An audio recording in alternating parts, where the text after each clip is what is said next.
Welcome to the Cozy Vale. In today's video, I'm going to be taking a look at how I built this super clean walkway. No glitches, no tricks, just an easy method that you can copy.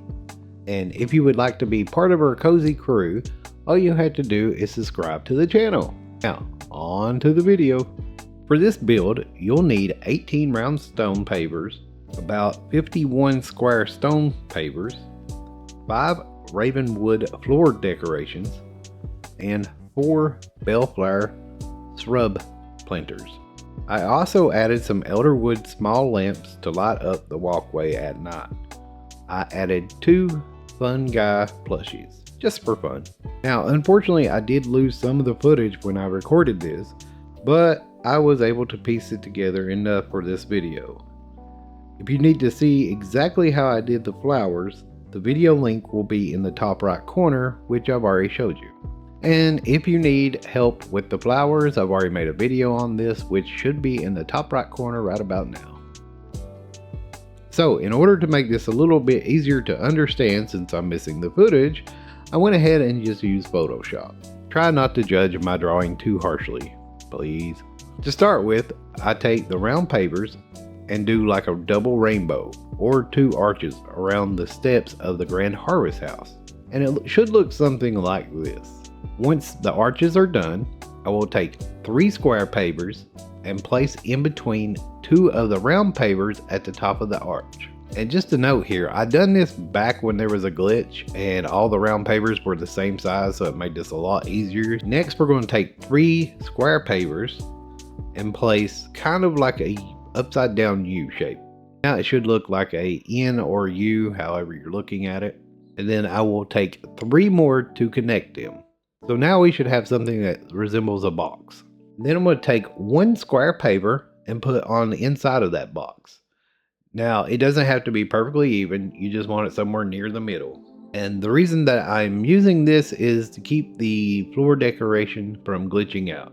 And another thing to note is that I also don't build it all out at once because it tends to go a little bit wonky. So I just build it as I go. Next, I will place the ravenwood floor decoration to fill in the gaps.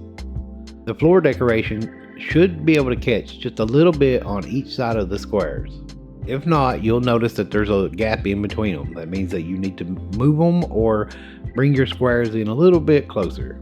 Then I will take 2 shrub planters and place on the round pavers on the outside here, just like so. So just like before, we're going to go ahead and build a box and place a square paver in the middle again. Then place the ravenwood floor on top. Just keep repeating the process until we get all of these done. For me, it was about 5 of these boxes in total, but it just depends on the size that you're making yours, of course. Then once we get to the end, we're going to remove 2 of the square pavers from each side of the walkway and replace those with 2 round pavers. Yep, we're going to do basically what we did in the beginning, and we're going to place 2 shrub planters on top of those round ones. The walkway should look rectangular, and you should basically have a box with each corner represented by a round paver. The extra step that you can do is basically put these little small elderwood lamps to the outside edges of the walkway. That way when it gets dark, they will light up your whole walkway. And I added some on the railing of the grand house as well, just to make it fit. I also added flower decorations, of course, and then I added a sign at the end. I know this guide may be a little bit hard to follow since I lost quite a bit of footage. So if you have any questions, please feel free to ask in the comment section below and I will try my best to answer them. That's a wrap on this video. If you liked this video, make sure to leave it a like and share it with all your friends, as I do appreciate it and it helps the channel grow. And as always, stay safe, stay cozy, but most importantly, have fun gaming.